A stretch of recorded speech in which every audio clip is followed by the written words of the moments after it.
I think this is the second regional meeting I'm attending, even though this is different from the first. The first was a meeting of UNESCO. This is, you know, meeting with partners and governments. And I think the purpose of the meeting, the objectives of the meeting are really, really well worth bringing Africa together for. But as the director said during the opening, when we've done the same thing for so many years and are not getting any results, it's time to rework our strategies. And I keep, I keep feeling that we're challenged to repackage our delivery processes. Look at what we're doing wrong and how we can do it differently. For instance, will literacy ever become a demand-driven commodity? That is, for me, if we've been supplying and we've been giving and nobody's taking what we're giving, nobody even realizes the need for what we're giving, should we not begin to work at making literacy demand-driven, whereby people now hold their governments accountable or say, we want this?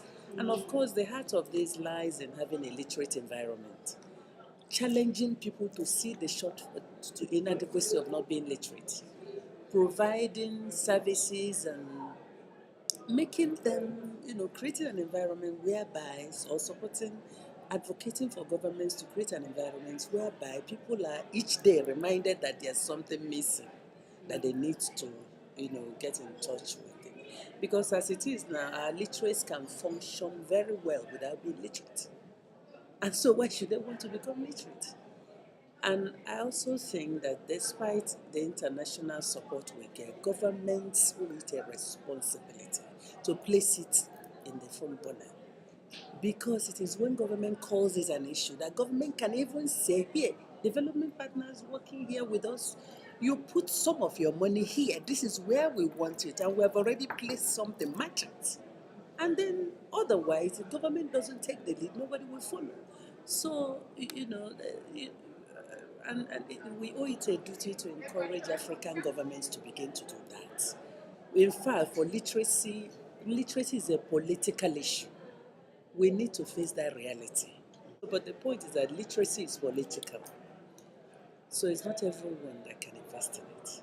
The governments who run these countries must be doing it. So I think this workshop is a very good opportunity to share the tools, share what works, what is not working well, and we must walk away with trying to challenge ourselves to make it a demand-driven process, whereby people will say, hey, I want to acquire this skill because I've had enough.